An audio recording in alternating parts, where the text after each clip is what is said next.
Hey, we got Drewz Viewz here, and I'm back for a little Car Tuesday, reacting to them cartoons on Tuesday. And today I'm doing Ben 10 Alien Force Season 1, Episode 4. So we're off to a hot start with the new series here of Ben 10. 15-year-old Ben, however many aliens he has. Someone helped me out. I got my comments up from the last video. Edgar Barrett listed the aliens we've seen so far and their actual real, like, I guess, scientific names or whatever you would call it.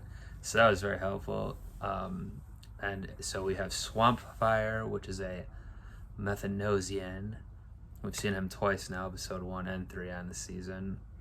I think some other people agreed with me that he's kind of a combo between Wild Vine and Heat Blast. We have Echo Echo, which is a Sonorosian. I get what they did on that name. The sonar, like, was kind of his power sound wave. Humongosaur, which I said was like a little kid named it. Actually, not just named it, but I think thinking back, also what his like powers were and stuff, like a punching dinosaur. But that's a Vexasaurian. And Jet Ray on Aerophibian, which we saw last time. It sounded in my ear like he was saying Shit Ray. I knew that couldn't have been what he was saying, but I couldn't quite tell. So yeah, a couple people let me know it was Jet Ray. Thanks to everyone who was letting me know there. And then yeah, someone else was saying Infinite Reality 101 here says he's one of the fastest, probably even faster than Accelerate. So I don't know where you're getting that information from her, but yeah, if he's faster than XLR8, it's got to be pretty fast. I mean, it was zooming through the sky, you know. And of course, last time we met, Alan was his name. So the local authorities were after him for setting fires. It turns out, I mean, I think he said a few because he ended up turning into a heat blast, a pyronite. But actually, the other aliens were responsible for most of what was going on. The aliens we've seen so far this season, which a couple people also told me are called DN aliens. I think they said it last time too. Another thing I couldn't parse out, couldn't hear what they were saying. But yeah, DN aliens or DN aliens, DNA aliens, however you're supposed to say it. It seems like this is definitely gonna, you know, the recurring plot of the season here. So a couple interesting things too though with this. So we found out, yeah, if your parent has some, you know, it could be genetics like turning you up, all of a sudden turning into this alien or getting these powers. And meanwhile, Kevin was telling Gwen that her magic ability is also from genetics. So I thought that was very interesting. She didn't want to believe him about that, but I don't know. Could make sense, and I kind of almost wanted to because it does kind of, you know, it's more logical, I guess, than there just being magic in the world and you can read a book and pick it up, because their powers are pretty crazy. Like I've been saying, Kevin, Gwen, and Ben obviously are all really strong now. So, and then I think this is going to be a Kevin-based episode because it is called Kevin's Big Score. So, in the first episode, when we were reintroduced to him too, he was trying to broker a deal between those DNA aliens, which I don't think they were in disguise. I don't think he knew what they were, and the Forever Knight. So he's already doing stuff like this. Is he gonna be trying to do it again? It sounds like, and I'm sure Gwen and Ben won't be necessarily too thrilled about that since he's supposed to be on the good team with them now. But I guess we'll find out right about now. Let's do it.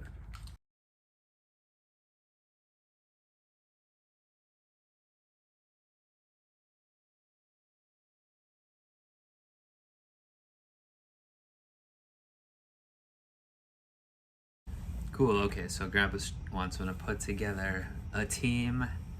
He's talking about the other plumber's kids, like getting all the power, so obviously there's gonna be more.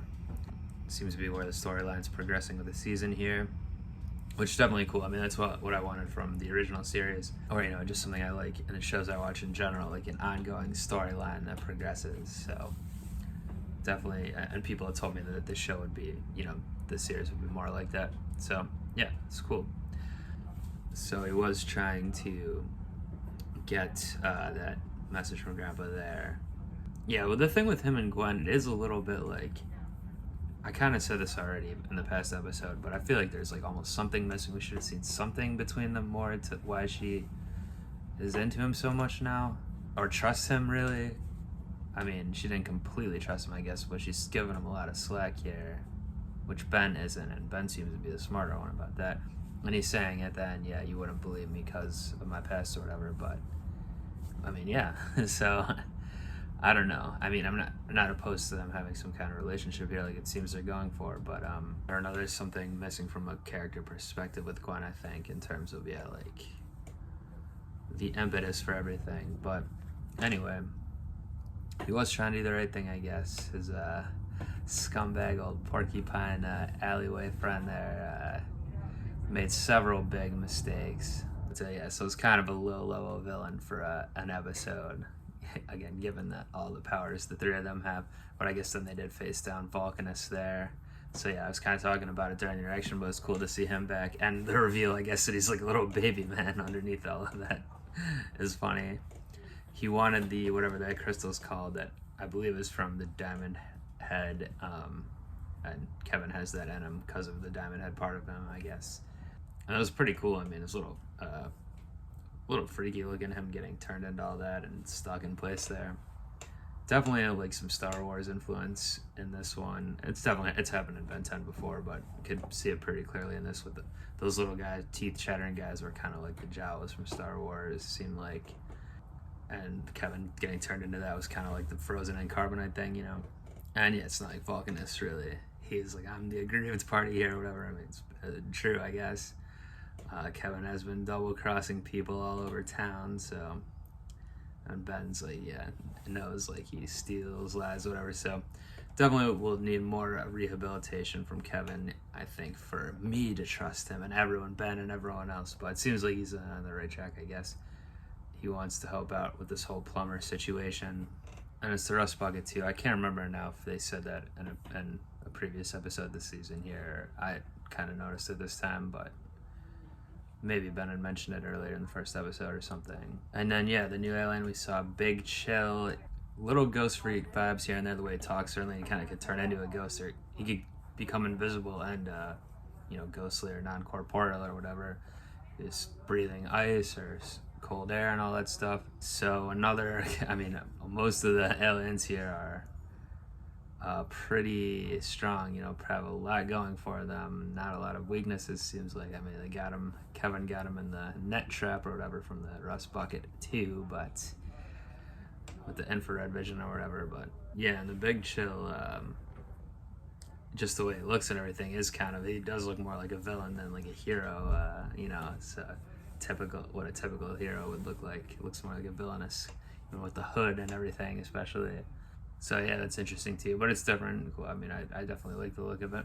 So yeah, we'll have to see how this storyline does progress. I would assume, Ben's going to want, based on what Grandpa said in the message there, he's going to go look for more of the plumber's kids, Gwen and Kevin tagging along and getting closer or whatnot. I'll see if that continues to cause friction as well, or starts to cause more. They didn't go into it this episode, but I want to know more about what Kevin was saying about her powers, of like where they come from. So yeah, another good one. I'm happy with it. I like that storyline progression, and I'll be getting more of it next Car Tuesday with episode 5, so do join me back for that one.